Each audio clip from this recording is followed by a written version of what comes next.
नमस्कार दोस्तों, आइए देखते हैं आज कैलेंडर का टॉपिक है कि किसी भी वर्ष का रिपीटेशन कब होता है। इससे पहले हम जानकारी करेंगे कि आखिर साधारण वर्ष और लीप वर्ष दो होता है। एक शताब्दी वर्ष में भी लीप वर्ष और शताब्दी वर्ष होता है। तो इसमें शताब्दी वर्ष में अगर पता लगाना चाहते हैं तो लीप शताब्दी वर्ष होता है जो यहाँ जो 400 से भाग देने पर पूरा पूरा कट जाता है। तो ये 400 से हम भाग देंगे तो ये जो है 400, 800, 1200, 1600 और 2000, ये 400 से पूरा पूरा कट जाएगा। अगर ये कट गया तो हम कह सकते हैं कि 400, 800, 1200, 1600 और सन 2000 में फरवरी जो होगी कितने की होगी, तो ये फरवरी जो होगी 29 को होगी। फरवरी जो होगी उसमें 29 दिन की होगी। अब देखते हैं आगे, ये शताब्दी वर्ष है। क्या 100, 200, 300, 500, 600, 700, 900, 1000 ये सब क्या 400 से कट जाएंगे? तो कभी भी अगर 400 से भाग लगाएंगे, इसमें 400 से भाग लगाएंगे तो ये नहीं कट पाएगा। कोई भी ऐसा वर्ष नहीं है इसमें कि जो 400 से कट जाए। तो क्या इसमें हम कह सकते हैं कि फरवरी जो है कि 29 की आएगी? नहीं, इसका जवाब होगा कि इसमें किसी भी वर्ष में जो है कि फरवरी 29 की नहीं आएगी। इसका मतलब ये जो होगा इसमें फरवरी जो होगी कितने दिन की होगी? तो इसमें फरवरी जो होगी 28 दिन की होगी। अब देखते हैं, ये भी कह सकते हैं कि क्या फरवरी जो है कि प्रत्येक 4 साल के बाद क्या 29 की आती है? तो ऐसा नहीं है। प्रत्येक 4 साल के बाद अगर हम आपसे कहेंगे 1796, इसके 4 साल बाद क्या आएगा? तो हम देखेंगे कि 1800 आएगा। क्या 1800 में फरवरी 29 की मिलेगी? नहीं मिलेगी। अब इसके बाद 4 साल फिर यहाँ प्लस करेंगे तब हम देखेंगे कि 1804 में फरवरी जो होगी कि 29 की होगी। तो इसमें फरवरी 29 की होगी, इसमें फरवरी जो होगी कितने दिन की होगी? 28 दिन की होगी। इसमें फरवरी जो होगी 29 दिन की होगी। तो यहाँ देखा गया कि फरवरी जो है यहाँ तो 8 साल के बाद रिपीट किया, 8 साल के बाद फरवरी जो है कि 29 का आया। इसी प्रकार से देखते हैं कैलेंडर का रिपीटेशन कैसे होता है। तो रिपीटेशन से पहले यही देखेंगे, रिपीटेशन का मतलब ये है कि जो वर्ष में अगर पहला दिन जो है वही दूसरे वर्ष में होना चाहिए। दिन सेम कितने होता है? तो दिनों की संख्या 7 होती है। 7 दिन खत्म हो जाने के बाद फिर दिन वही शुरुआत होता है। अगर हम कह सकते हैं कि एक को अगर यहाँ सोमवार है, एक को सोमवार है तो पुनः सोमवार कब आएगा? तो 7 दिन संख्या है। 7 दिन खत्म होने के बाद हम कहेंगे कि 8 को भी क्या होगा? सोमवार। फिर सोमवार कब होगा? तो फिर इसमें 7 दिन जब खत्म होगा तो फिर वही दिन स्टार्ट हो जाएगा, तो फिर सोमवार आएगा। कहने का मतलब 15 को आएगा। या तो 7 दिन प्लस करें या एक से देखेंगे कि डायरेक्ट एक को सोमवार है तो 15 को क्या होगा? तो यहाँ भी देखेंगे 15 होगा, जो कि इसमें एक में 14 जोड़ देंगे।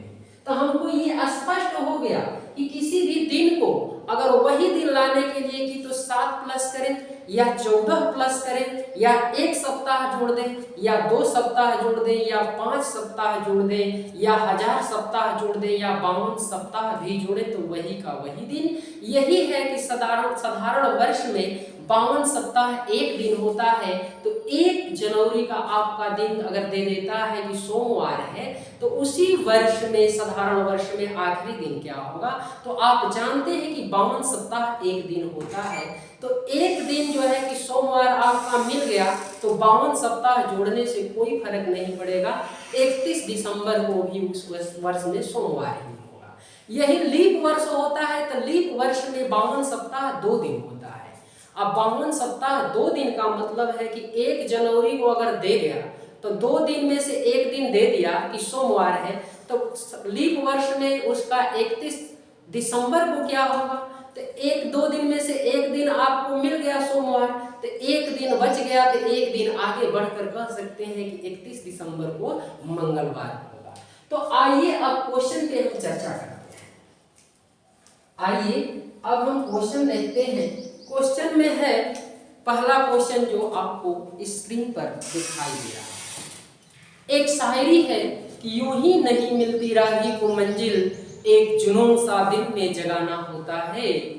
पूछा चिड़िया से कैसे बना आसियाना, बोली भरनी पड़ती है उड़ान बार बार, तिनका तिनका उठाना होता है। आइए देखते हैं। फर्स्ट नंबर क्वेश्चन है कि 1896 का कैलेंडर दोबारा किस वर्ष आएगा। 1896 का कैलेंडर दोबारा किस वर्ष आएगा। तो यहाँ हम 1896 में कितना प्लस करेंगे, 12 प्लस करेंगे। लेकिन कि तो हम 7 प्लस करेंगे तो वही दिन, और तो 14 प्लस करेंगे तो वही दिन, क्योंकि 7 दिन खत्म होने के बाद ही वह दिन आता है। तो 14 दिन का मतलब कि 7 दिन 2 बार खत्म होगा, पुनः वही दिन स्टार्ट हो जाएगा। तो यहाँ करने का मतलब इसमें अगर हम 12 जोड़ देंगे 96 में, तो ये हो जाएगा आपका 1908। अब देखेंगे कि यहाँ तो 14 दिन जोड़ेंगे तब वही होता है, लेकिन रीजन क्या है कि 1896 के बाद 1900 आएगा, और 1900 के बाद क्या आएगा, तो हम कहेंगे 1904 आएगा। तो फरवरी जो 29 की किस्में होगी, तो फरवरी 29 की किस्में मिलेगी, और फरवरी 1896 में मिलेगा। ये तो 400 से कटेगा, तब ये 28 दिन का ही फरवरी होगा। तो 1 दिन इसमें बढ़ जाएगा और 1 दिन इसमें बढ़ जाएगा। इसके रीजन से तो 12 तो ही है, और 2 दिन ये 14 दिन जोड़ेंगे तो वही दिन। इसका मतलब कि पहला दिन जो है कि इसका देखेंगे निकालेंगे तो बुधवार, तो इसका भी पहला दिन मतलब 1 जनवरी को बुधवार होगा। आप निकाल कर देख लीजिएगा। आते हैं अगले क्वेश्चन पे। 2 नंबर क्वेश्चन है कि 1797 का कैलेंडर दोबारा किस वर्ष आएगा।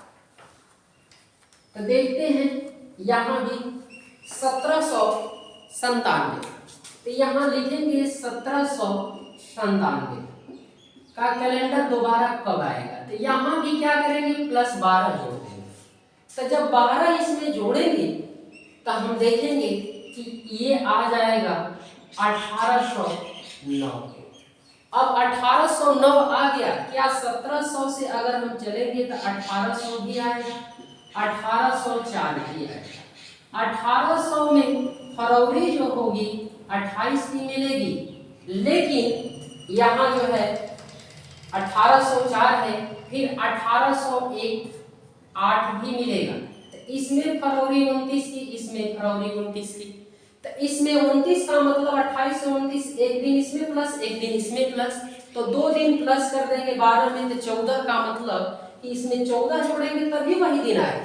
तो इसका मतलब 1797 का सेम कैलेंडर जो होगा 1809 में होगा। इसका पहला दिन जो है 1 जनवरी को यहाँ 1797 का रविवार पड़ेगा, और इसका भी जो है 1809 का पहला दिन रविवार होगा। इसको निकाल कर देख लीजिएगा। अगला आते हैं क्वेश्चन। अगला क्वेश्चन देखते हैं। 3 नंबर क्वेश्चन है 1698 का कैलेंडर दोबारा किस वर्ष आएगा।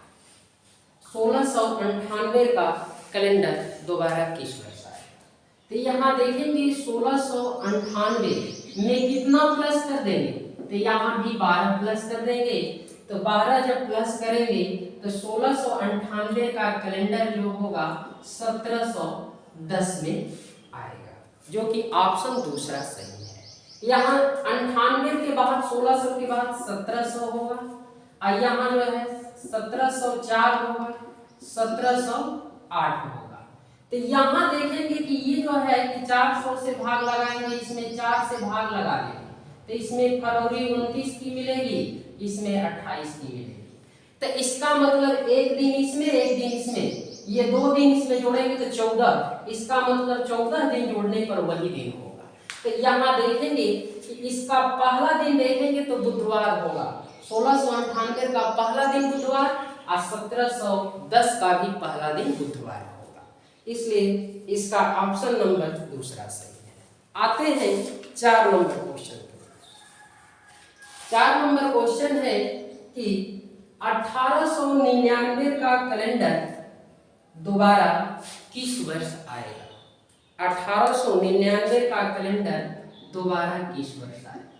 तो 1899 में भी कितना प्लस कर देंगे, 12 प्लस करेंगे। और जब हम 12 प्लस कर देंगे तो ये कितना बनेगा, तो हम कहेंगे 1911 बनेगा। तो इसमें 12 नहीं 14 बनाए ना तो 7 बनाए, तो 14 आगे बढ़कर बनाने के लिए देखेंगे इसमें 1899 के बाद 1900, 1904, 1908 पड़ेगा। तो 1908 और 4 ये जो है कि 400 से भाग लगाएंगे शताब्दी में, और साधारण वर्ष जो है शताब्दी नहीं है तो उसमें 4 से भाग देकर देखते हैं कि लीप वर्ष है कि नहीं। तो इसमें जो है फरवरी 29 की पड़ेगी, और इसमें भी फरवरी 29 की, और इसमें फरवरी जो है 28 की पड़ेगी। इसलिए एक दिन इसमें एक दिन इसमें 2 दिन एडवांस हो जाएगा, तो 14 दिन इसमें प्लस करेंगे तो वही दिन होगा।